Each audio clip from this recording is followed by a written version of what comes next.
gentlemen, welcome to another episode of The Edge of Healthcare, Lessons from Leaders to Use Today. My name is Martin Cody, Senior Vice President of Madikit Health, and I am fortunate to host this podcast where we can talk with leaders in the healthcare industry and pull from them some of the lessons that they've learned over the years so that you can put them in action today and hopefully avoid some of the mistakes and the trials and tribulations that we've all faced, propel yourself in a career of healthcare and lead to greater fulfillment. With me today, I'm excited to introduce you to Aparna Ananth, who is coming to us from Seattle, and she has a diverse career in healthcare, and specifically today works with leadership in healthcare. So Aparna, welcome. Thank you. It's a pleasure to be here, Martin. It's interesting. I've been in healthcare a long, long time. And when you say things like leadership in healthcare, many people today would say that's oxymoronic. There actually is a lack of leadership in healthcare, and sometimes in business, and sometimes certainly in politics, there seems to be some abrasion in those two concepts about leadership. But I want to get to kind of your upbringing and your path into healthcare. So take us back to the early years, and it can be high school, it could be college, and kind of where you decided to go and what guided you on your path. Of course. If you ask my mom, she'll tell you that from the age of, 3 or 4, when they come and ask you, hey, little girl, what do you want to be when you grow up? I always said, I want to be a doctor. And then when I could get my tongue around the word, I started saying pediatrician because that's the only kind of doctor I knew at the time. It changed since then. I'm not a pediatrician, but I did stick to being a doctor. And everything that I ever did from that point forward was towards the goal of becoming a doctor. So it was the straight and narrow from the age of 4 till I got into medical school, became a doctor, did my residency, and went into practice. See, I'm closer to 60 than I am to 50. And you can ask me today, what do you want to be when you grow up? And I may not have a good answer for you. So how on earth did you know at the age of 3 or 4, you wanted to be a doctor? Hey, paradoxically, if you ask me today, what do you want to be when you grow up? I wouldn't have an answer for you, but apparently I knew it then. Didn't work. I like it. It was mom or dad, were they in the medical field? Actually, no. I have one aunt who is a physician, but I really didn't grow up with her or spend enough time with her for that to have been an influence. I guess it was just implanted somewhere along the way and it stuck. And where did you grow up? I call myself a world citizen. So I was born in India, and thanks to my father's jobs, which took us around the world, I have grown up in Qatar, Sultanate of Oman, Dubai, and Jamaica. And I would say now the longest I've ever spent anywhere is here in the Seattle area in Western Washington. So this is home now. Wow, quite a diverse background geographically, which I love because that allows you to pull from all sorts of different experiences and be shaped by different external influences, which I think is fantastic, makes you well-rounded. And from the aspect of becoming a physician to then gravitating to leadership roles, what was it about leadership that particularly appealed to you? Well, I do believe that all physicians are by default trained to be leaders. You're responsible, you're held accountable. You have to influence and coax and cajole and work with patients and your team members in using characteristics we very much ascribe to leaders all the time. So by default, being a physician is equal to being a leader. Now, I would say if I had to describe my diverse career, as you called it so far, I would say I've always taken what I loved best about what I'm doing and moved on to do more of that.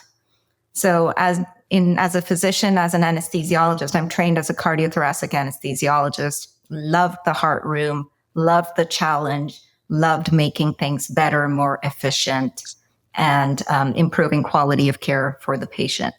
So I started taking on leadership roles like medical director of quality to make things better and improve quality of care for patients.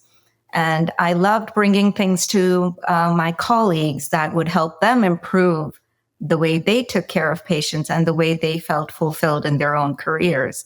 And that brought me to some of the medical staff leadership roles, so I could work with more physicians, on a wider scale, which then brought me to the opportunity of joining healthcare administration as a chief medical officer, where I now got to work with physician leaders to influence and inspire them to be better leaders. And as I was developing my leaders, I decided that coaching was what I loved best, professional development and coaching. So that brings me to where I am today, an executive coach in healthcare. And establishing healthcare leaders. And that background conjures up about a dozen questions. And so first, let's start at the beginning with regards to, how do you define leader? I define a leader as anyone who is able to inspire, motivate, and develop people.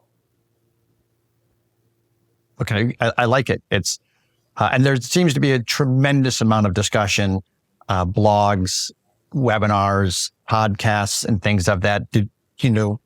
Basically getting at the foundational aspect of leadership, how it differs from management, what can it do from an inspiration and inspiring of people to achieve more, to get more out of themselves than they themselves knew was possible. And then, so now that you have that foundational understanding in your heart and mind of what leadership is, how do you overcome, you talked about leading the medical staff, which I don't know if people know this, but there's a lot of opinions on the medical staff. So I'd be curious, sometimes those opinions are not in sync, if you will. So what type of attributes would you avail to yourself and to others on how to overcome hesitancy, how to overcome restrictions, how to overcome disagreements, to be able to put something beyond personal gain?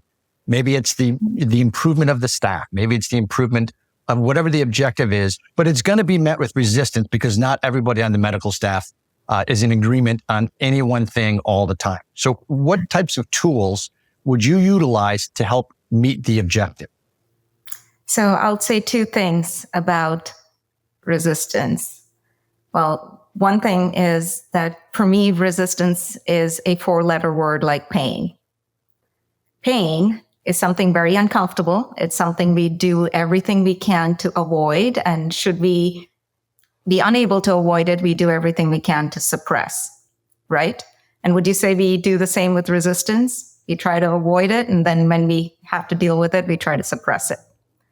The thing about pain, as any medical professional will tell you, is that it serves a purpose. Pain tells you that something's wrong. Something's not right. You're hurting yourself. So if you put your hand on a hot stove, if you didn't feel pain, you'd just leave it there until your hand burns off, right? It's pain that tells you take your hand off the hot stove. Something's not right. Resistance is the same way. If you're doing something and that's bringing about great resistance, then something's not right. So what I tell my leaders and colleagues is resistance is your friend. It's trying to tell you that you haven't checked all the boxes. Something's missing. Something's not quite right. And here's your opportunity to fix it up front rather than keep barreling forward till you get to the point of no return and then have the whole thing fall apart. So resistance is your friend. That's one thing. The second thing is when people resist, it's coming from a place of fear. And, you mentioned self-gain and, self-centeredness in a sense. And that's how it usually shows up because people like to focus on what they can control and what can they control, what's in their contract. I want more time or I want more money is where they go. But it may be something else altogether that they cannot put a name to. So again, when it comes up like that, I see that as a form of resistance that is telling you that something is not quite right here. You haven't checked all the boxes. So to the leader, resistance is your friend. It gives you a chance to self-correct now. I like the analogy of pain and resistance as being your friend. And there's a great many modern day books on leadership that talk about that, from go towards the obstacle, go towards the pain and resistance, because it's the growth that is on the other side of that. And there's a very, very common phrase that not necessarily around leadership per se, but it's check your ego at the door. So when you walk into the boardroom of a physician leadership conference or meeting at a hospital, say, that dynamic seems to almost always be present, the ego. And how do you inspire individuals to leave their ego at the door and put the betterment of the whole as the key objective, as opposed to leading with the self? Yeah. Ego comes into play when people are thinking about themselves.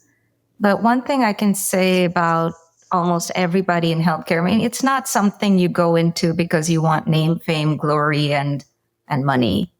The driver is usually a desire to serve, a desire to heal, a desire to care for. And if you can tap into that common value that pretty much everybody in healthcare shares, the community, the patient, the team, usually egos fall apart. Even if they made their way into the door, they get set aside. How? I don't, maybe I'm coming from a different lens, because I don't see that getting set aside enough. And a perfect example is I have about 20 different subscriptions to various healthcare industry trade rags. And every single day, my inbox is flooded with examples of fraud in healthcare at the CEO level, at the physician level, and so I'm looking at that, and granted, I understand that if it bleeds, it leads. So a lot of this is headline grabbing things and that sort of stuff. But there just seems to be an epidemic of poor leadership where people are putting themselves ahead of the industry or their healthcare institution or their hospital or their physician's office. And I'm wondering, how do we develop better leaders? Well, to help people be the better part of themselves, we've got to take away the threat. When people feel threatened, whether they're in a leadership position, they're a physician, or they're everyday Joe on the street, when people feel threatened, they act in a self-serving, self-protective, self-defensive manner. So we need to take away the threats. And we saw a lot of this after COVID. People's behavior towards each other has changed.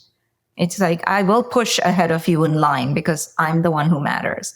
And you're just seeing that on a larger scale here because of the headline grabbing, 6-digit or 7-digit amounts declared in the fraud cases. So that's where a lot of that is coming from. Now, I'm not talking about a certain percentage of every population is going to be deviant in that sense that, they do take advantage of what is available to them. But for the most part, I think it's kind of the 80-20 rule. We don't want to let the tail wag the dog, but we don't want more people to trend towards that because it looks like that's how you're successful. If you're able to grab as much as you can, we don't want that to become the definition of success, which unfortunately it's starting to look more like. You have the people who are, well, I'll call them the low performers for the moment, who are the ones who indulge in fraud or try to grab more for themselves. And then you have the high performers, and then you have those in the middle. Those in the middle will just take a look on either side of them and look at who's being more successful, and I'm going to do more of that. We have an opportunity to shift that group. And that's where I say we need to move away from making money the focus of healthcare, because that's when you lose focus of why you came into it in the first place. Yeah, you're right. And psychologically, there's so much at play there. And you talked about fear and feeling threatened. And that is, we could pull on that thread for a while because that can manifest in so many different forms, especially after COVID. And one of the things I think and then we'll leave fraud aside, the the leadership in healthcare always seemingly seems to be 50 years behind what quote unquote the private sector. Healthcare is single-handedly keeping the fax industry afloat. There's so many advancements outside of healthcare that we look in healthcare and say, hey, it's 2024, 1975 called, they'd like their technology back. Isn't the adoption of some of the more mainstream technological capabilities, is a resistance to that out of fear that someone's going to make a mistake, or do they not pursue these things because there's just too many competing priorities?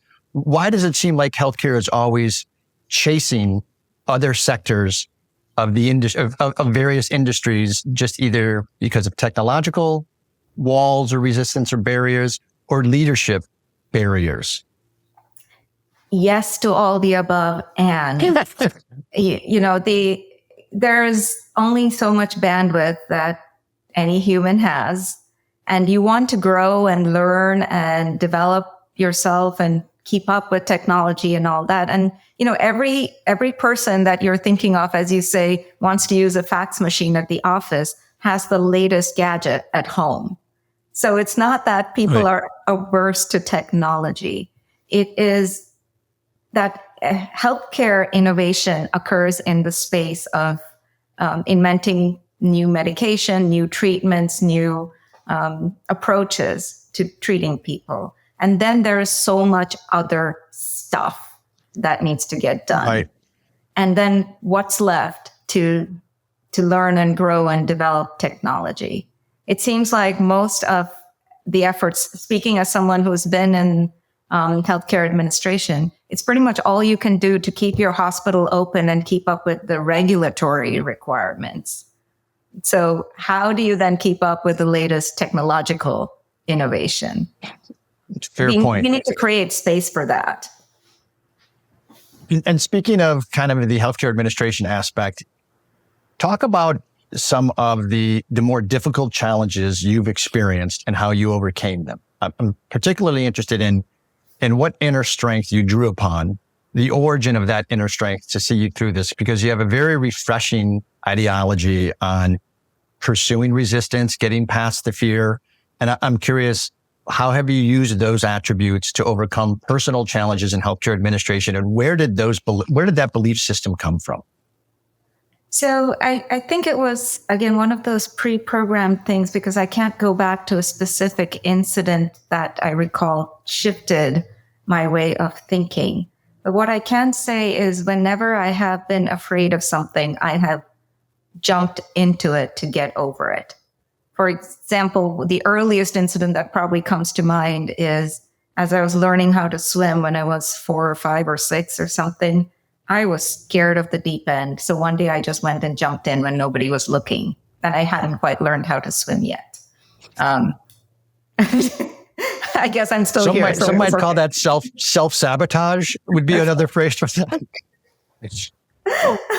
And then, the reason I did a cardiothoracic fellowship was because when I was in my residency, the heart room was the room I was most afraid in.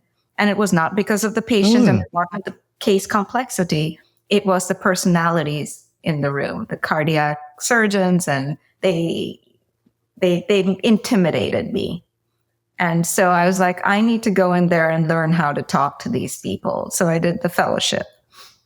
So I tend to lean into that. So the first step is recognition, that when I feel internal resistance, recognize that I'm feeling the internal resistance, and I can usually track it back if I ask the right questions to what am I afraid of? Right. And then I lean into what I'm afraid of. And in terms of dealing with people, which is usually the issue when you say obstacles and issues that come up, it's bringing people along. That's usually the greatest challenge in healthcare leadership, to throw a blanket on the whole thing. And when I find myself having trouble bringing people along, I usually have to ask myself, what is keeping me from meeting them where they are and bringing them along? And sometimes it's me being afraid to talk to a certain person because I'm afraid they'll say a certain thing. So I push instead of going to them and bringing them along. And when I recognize that, I can change my approach to it. Well, a couple of things to highlight there. And I think it's interesting. The first reaction you have when you feel that discomfort, and it's usually emotional, mental, psychological discomfort that, as you mentioned earlier, and I agree, is kind of rooted in fear. And it's also your body's parasympathetic nervous system, as you know better than anybody, that's telling you, hey, slow down. This is very uncomfortable here. You might want to proceed with caution. But you flip that on its end to say, hang on, why am I feeling this? So the first action you take is to ask the question. Yes. And versus running away or retreating type of stuff to get out of quote unquote harm's way, may not be harmful at all. Your body is alerting you that something you need to pay attention to acutely right now is happening. Correct. And if we can train ourselves to ask that question, what am I feeling and why is this scaring me? Then you can better address ways to go through it, over it, and develop something to get to the other side of it. And each time we do that, and it happens over, days, weeks, months, and years, right? Just building up that muscle memory to say, oh, something's uncomfortable. Let's get through this versus let's retreat. Because the retreat is where people stagnate. And in somehow, way, shape, or form, you quickly assimilated this into your arsenal of leadership skills to embrace it per se, and know that I've got to address this. And that way, and I love the part about bringing the other person with you and meeting them, that I think a lot of people in healthcare today can learn from. So thank you so much for sharing that. That is very helpful. Those are the internal questions that we have to train ourselves to ask. What are some of the external questions when you're trying to bring someone, meet them halfway, meet them a quarter of the way, try to understand their vantage point? Is there some go-to questions that you ask to elicit from them the desired feedback to produce the conversation to advance the initiative? Well, it's actually not a question. It is, tell me what's happening for you right now. Well, it's a sort of a question. You tell me, it's a direction. It's a direction. Just tell me what's happening for you right now. Tell me how you're feeling. Tell me why this is causing heartburn. Tell me why this. So you're basically building a dialogue. So starting with tell me how you're feeling usually elicits I'm angry at best, or a total denial of feelings altogether, because people don't want to go to their feelings right off the bat when they're feeling threatened. Tell me why this is causing you heartburn usually takes them to very superficial elements of it. It's going to cost me money. It's going to cost me time. But that's not the answer I'm looking for. I'm trying to find out what's under that. So I just leave it very open-ended. Tell me what's happening for you right now. And then what would a possible answer be? Because when they say, you know what, I'm upset that this is going to cost me hours of time, I'm going to get nothing out of it.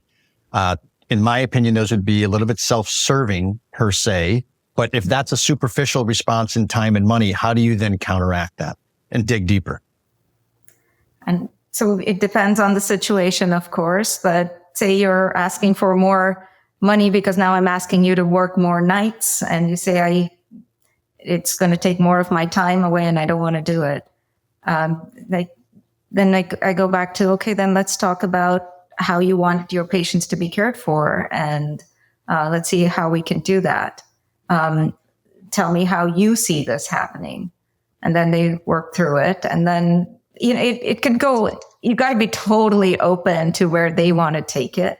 And sometimes it can go to something like, I have childcare responsibilities and this night thing just doesn't work for me. Or it can be something like I have a sleeping problem, whatever. You never know where it's going to take you.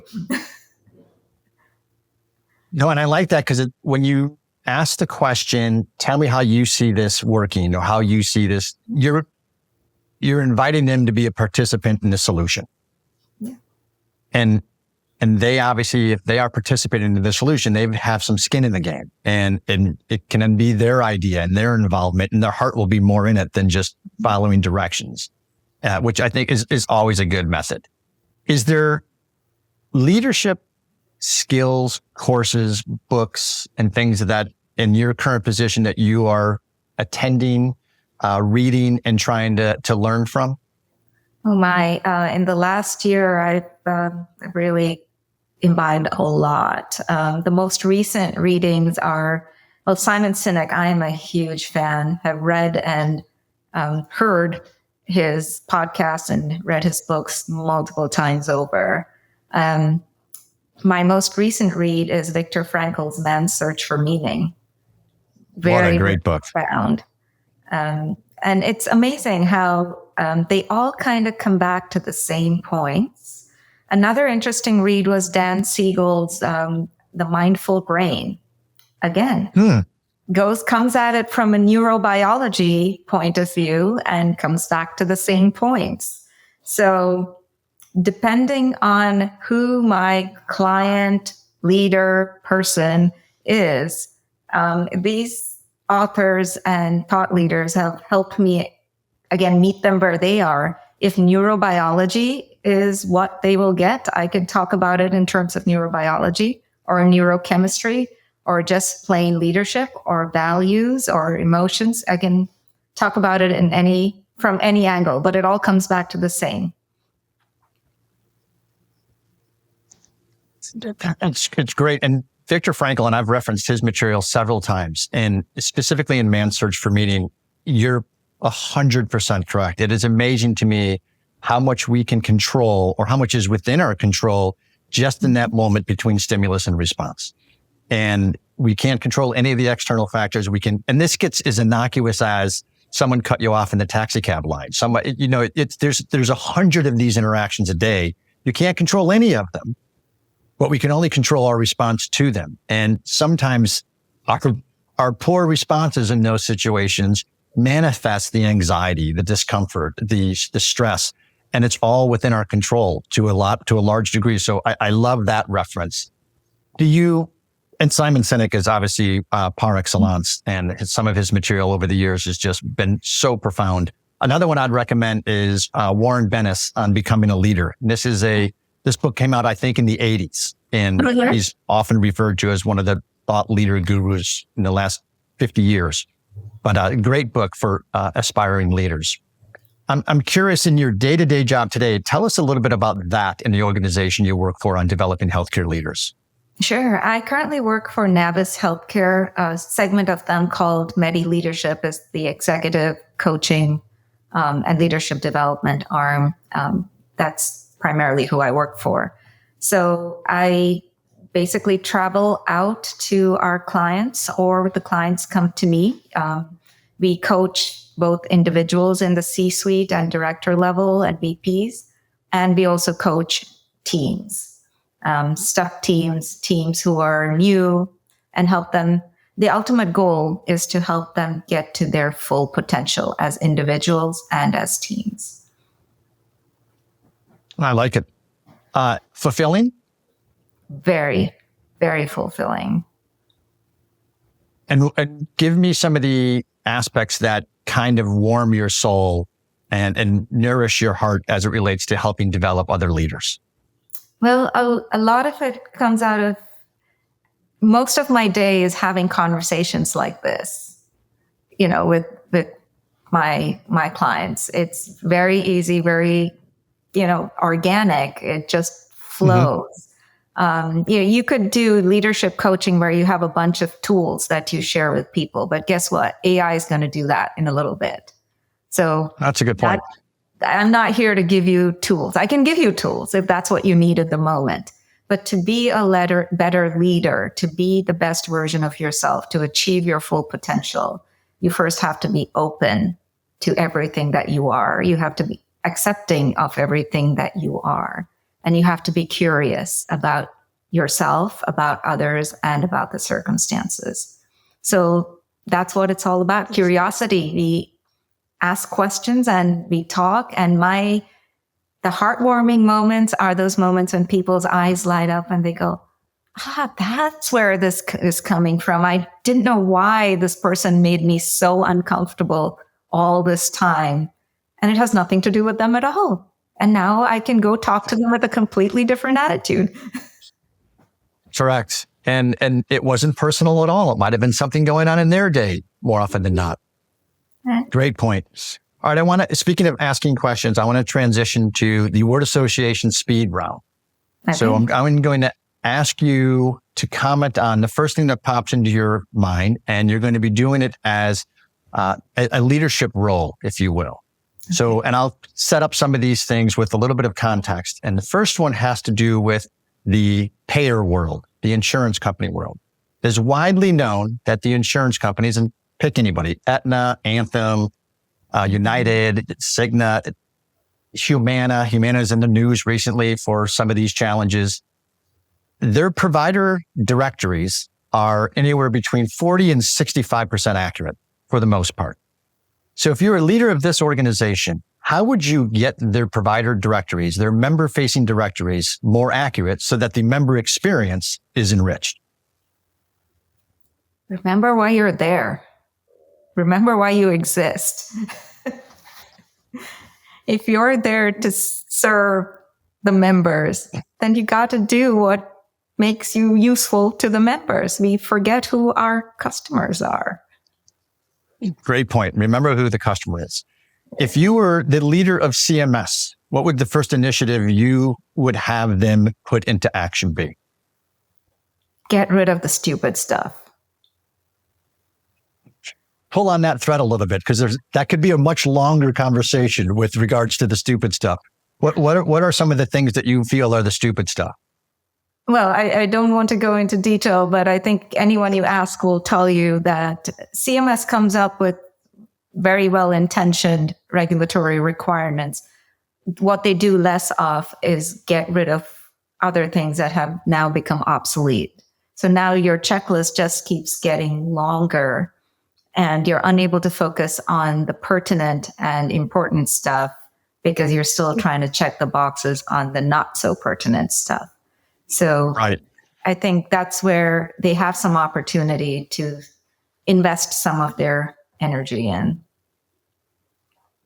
And as a leader, comment on what you think of when you hear the phrase quadruple aim. You really want to know? I think that it's not a particular order of things. I have seen it presented in one way where you have 4 circles in a Venn diagram, which addresses all right. those, and you have one little area of overlap. And I believe that's where we ought to be. Currently, when we hear quadruple aim, we think if we get 2 out of the 4, we are good. But no, having any 1 or 2 or even 3 is not sustainable. We have to have all 4 in equal measure. So when you list them, it gives the false impression that you're fine if you're doing 2 or 3 out of the 4. Yeah, great point. And that's another one of those aspirational things that I'm not certain has material benefit when, like you mentioned, we could spend hundreds of thousands of hours and millions of dollars trying to attain that. And at the end of the day, where are we when we have that completion? Are we any further along from that standpoint? I think it's good philosophically, but I haven't seen it really put into action. Well, I will actually draw upon a mathematical theory here. I forget what exactly it's called, but I think it boils down to if the whole fails, the individual parts will also fail. And if you focus on the success of any one or more individual parts at the cost of others, then those might succeed temporarily, but then the whole will fail. And when the whole fails, all of the component parts will fail. Great point. Great point. And I think it's incumbent upon a leader to instill that point among the other individuals in the organization to say, let's remember why we're here type of stuff, like you mentioned earlier. Yes. All right. Last one. One of my favorite 2 words, or it's also one of the least favorite 2 words in the healthcare industry from a provider's perspective. But as a leader, what would you do with prior authorizations? Clarity. How so? Well, again, this comes to getting rid of the stupid stuff to some extent, and also clarity on there are some things that need to be done urgently, and those should not require prior authorization. We're all in healthcare. We know what they are. There are things that need, okay, fine, we'll do prior authorization, but this is the time frame. And there should be accountability on both sides. It's not that you, the provider, the organization, has to submit the forms in 48 hours, and we, the insurance company, can take as long as we like about it. There's got to be accountability on both sides, because what we're forgetting, it's neither about the organization, the healthcare organization, nor is it about the insurance company. It's the patient, the customer, the ultimate customer that is paying the ultimate cost in terms of their health and chances of wellness or survival in some cases. Absolutely agree. And I like that to say it's not about the insurance company. It's not about the health system or the provider. It's about the patient. So again, getting back to what seems to be a consistent theme today is if you remember why you're here, and more often than not, it's the patient, then a lot of these workflows will take care of themselves. And it's incumbent upon leaders to make certain that's happening. So that is a great wisdom, and I appreciate it. You survived. So hopefully that was painless. But you would probably like to approach a little bit of pain because that's the way we grow, correct? I wouldn't say I like it, but if it's coming, then I'll take it, is what I would say. And yeah, I will leave you with that, it is ultimately about remembering why you're here. What is your purpose? And that goes for the leaders too. You are here for the success of the organization that you lead, for the success of the people that you lead. And when you lose sight of that, that's when you get all the issues that you alluded to earlier.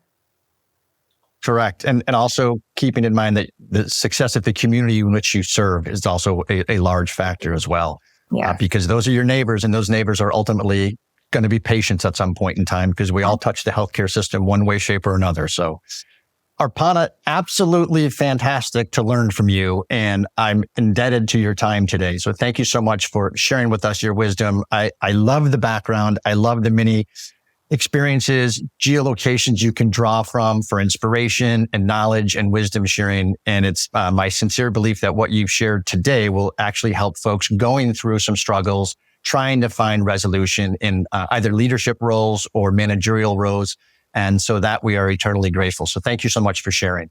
My pleasure. That's why I'm here. So thank you for the opportunity. Awesome. Wishing you a great day. And thank you so much for tuning in to The Edge of Healthcare. Take care, everyone.